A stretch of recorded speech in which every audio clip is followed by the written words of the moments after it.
Bienvenidos. En esta lección hablaremos sobre el suicidio. Para Durkheim, el suicidio representó una obra estelar en 1897 y para la criminología también representa un punto de partida, un comienzo de analizar la realidad social de modo distinto. Es una obra fundamental de las ciencias humanas y sociales, tanto teórica como metodológicamente, por la aportación del método, la recogida de datos que realizó Durkheim. Es uno de los pilares de la criminología y su hipótesis es que existen fuerzas sociales que influyen en el acto individual del suicidio. Dentro de las teorías de la anomia y de la tensión, pues encontramos el corazón de la explicación. Bueno, pues hay unas fuerzas sociales que influyen en el acto individual del suicidio. ¿Cuál fue la metodología? Se recopilaron datos de estadísticas oficiales de suicidio de países europeos y se compararon con otras variables, tanto sociales, demográficas, regionales, y luego se aplicaron unos métodos avanzados de estadística. Bueno, pues con la recopilación de datos se llegó a una serie de resultados. Entre estos resultados se encontraron que había unas variaciones en la tasa de suicidio según grupos sociales y en momentos históricos. Por lo tanto, el suicidio no es una variable que curse de igual forma independientemente de la sociedad en la que se produce, sino que se vincula a grupos sociales y a momentos históricos determinados. Las crisis económicas y también las épocas de bonanza, de aumento de bienestar, produce incrementos de los suicidios. Esa oscilación anómica, ese desajuste, provoca que haya más sujetos que se suiciden. Se explican estos incrementos como resultados de los incrementos de la anomia, la ausencia de normas, esos momentos en los que la sociedad todavía no ha asentado una determinada situación y no ofrece al ciudadano una respuesta, una explicación al entorno que le rodea. Por lo tanto, estas variaciones en la tasa de suicidios ofrecen mucho juego a la criminología porque nos hace preguntarnos por qué en determinados momentos se suicidan más sujetos que en otros determinados momentos. Durkheim distinguirá cuatro tipos de suicidios. Hablará de un suicidio altruista, hablará de un suicidio egoísta, de un suicidio anómico y de un suicidio fatalista. Vamos a ver en qué consiste cada uno de estos tipos de suicidio que distinguía Durkheim. Con relación al suicidio altruista, hay que indicar que, según este autor, es el causado por una baja importancia del yo. Durkheim pone un ejemplo muy claro y es el de los pueblos celtas, entre quienes llegó a ser honroso el suicidio de los ancianos cuando eran ya incapaces de obtener recursos para ellos mismos. Era una forma de liberar a las personas de tu entorno, a tu familia, de un lastre y de una persona que no podía ya obtener sus propios recursos, dinero para comida, y era incapaz ya de subsistir solo, necesitaba ayuda de otra persona. Bueno, pues en este caso estas personas se suicidaban y a este tipo de suicidio Durkheim le llama suicidio altruista. Habla también de un suicidio egoísta. El suicidio egoísta tiene lugar cuando los vínculos sociales son demasiado débiles para comprometer al suicida con su propia vida. Esta forma de suicidio tiende a darse en las sociedades modernas, en la sociedad que actualmente conocemos, en las que la dependencia de la familia o del clan es menor que en las tradicionales. Por lo tanto, bueno, pues es un tipo de suicidio diferente que se explica por otras causas distintas al suicidio altruista, no tienen nada que ver, y sin embargo el acto, el comportamiento es el mismo. Con relación al suicidio anómico, indicar que es el que se da en sociedades cuyas instituciones y cuyos lazos de convivencia se hallan en situación de desintegración o anomia, es decir, hay un vacío, un momento en el que los sujetos no saben por qué normas regirse. Es el suicidio de las sociedades que se encuentran en transición, en continuo cambio. Ese sería el suicidio anómico. Cuando hablamos de las teorías de la anomia o de las teorías de la tensión, pues estamos hablando de esa sociedad que no tiene normas o de esa sociedad que no es que no tenga normas, sino que está en transición y las está definiendo. Bueno, pues la ciudadanía lo percibe, el colectivo social percibe esa anomia como un problema y en ocasiones desemboca en suicidio.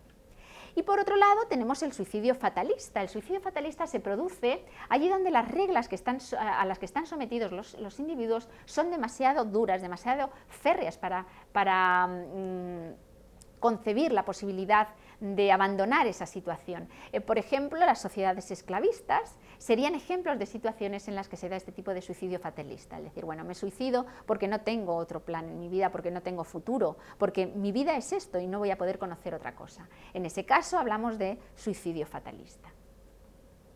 Una de las conclusiones a las que llega Durkheim es que en las sociedades y las comunidades que requieren más cohesión y solidaridad mecánica para sobrevivir, la tasa de suicidio será menor que en aquellas sociedades en las que esto no sea un requisito sine qua non. Es decir, la responsabilidad del grupo hace que los sujetos se sientan miembros de ese grupo y se sientan responsables de ofrecer una respuesta colectiva. Por lo tanto, al sentirte parte de un engranaje, este elemento de sentirse parte de un engranaje sirve de freno a la voluntad de suicidio. Así hay sociedades, cuando habla Durkheim de determinados grupos, de determinados colectivos o religiones, por ejemplo, en la comunidad judía hay menos suicidios que en la comunidad cristiana, que en la comunidad católica menos suicidios que en la comunidad protestante. Dependiendo de la identificación con determinadas normas, de ser parte de un colectivo, de ser parte de una sociedad y sentirte parte de esa sociedad, pues ese va a ser un elemento mágico que va a luchar contra el suicidio. Hago referencia en esta lección a un estupendo documental denominado La muerte silenciada, que fue difundido el 17 de febrero de 2013, de Documentos TV. En este documental se ofrece una explicación al fenómeno del suicidio, se hacen una serie de entrevistas a profesionales que intentan explicar, cada uno desde el origen de sus disciplinas, cómo podríamos definir estos comportamientos y también cómo podríamos tratarlos. Habla de instituciones que intentan ayudar a personas que han intentado suicidarse o que podrían llegar a suicidarse, y ofrece un poco de luz sobre un fenómeno que no ha sido demasiado que no ha sido, en mi opinión, atendido de la forma debida. En este documental aparecen una serie de testimonios, en concreto yo voy a hacer referencia a 3, y me parecen formas diferentes para personas diferentes que optan por un mismo fin, ¿no? Por un mismo hecho. En concreto, bueno, hay una chica que intenta suicidarse en numerosas ocasiones, una chica sana, que camina, que tiene amigos, pero que está desesperada, con una serie de trastornos, porque en ocasiones sí que se vinculan algunos trastornos mentales, no tienen por qué ser severos, a la idea de suicidio. Bueno, pueden ser depresiones en mayor o menor medida, pero casi siempre detrás sí que aparece algún tipo de trastorno. En cualquier caso, esta chica intenta suicidarse, al final se tira al metro, no consigue suicidarse, se queda paralítica y comienza a jugar al tenis. Dice que su vida comenzó ese día, ¿no? Porque ella lo que quería era romper su vida anterior. Hay otro chico que comete varios hechos de suicidio, al final lógicamente no se suicida, no lo consigue. Y el por qué él llega a ese momento es por la incomprensión social, porque se siente solo, porque solamente tiene relación con su familia, porque a él le gustaría tener amigos.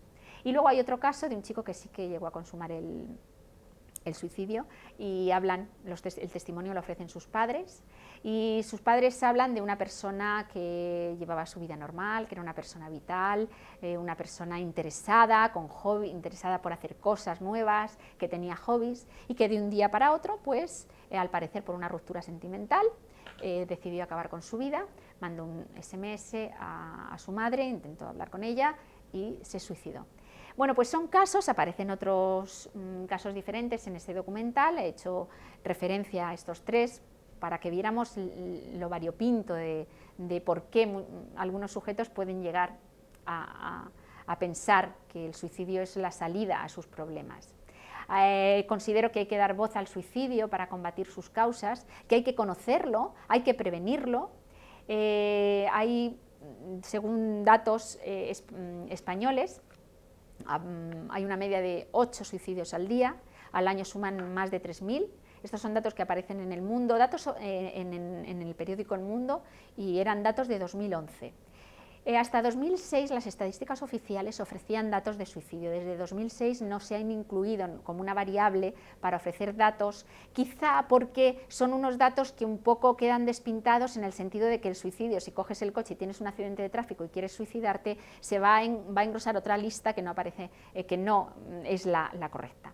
Por lo tanto, bueno, pues no contamos con unas cifras de personas que se suicidan, pero sí que sabemos que es un fenómeno que es relevante para todos y que debería ser o gozar de la atención que actualmente, porque este documental es del año pasado, actualmente sí que goza.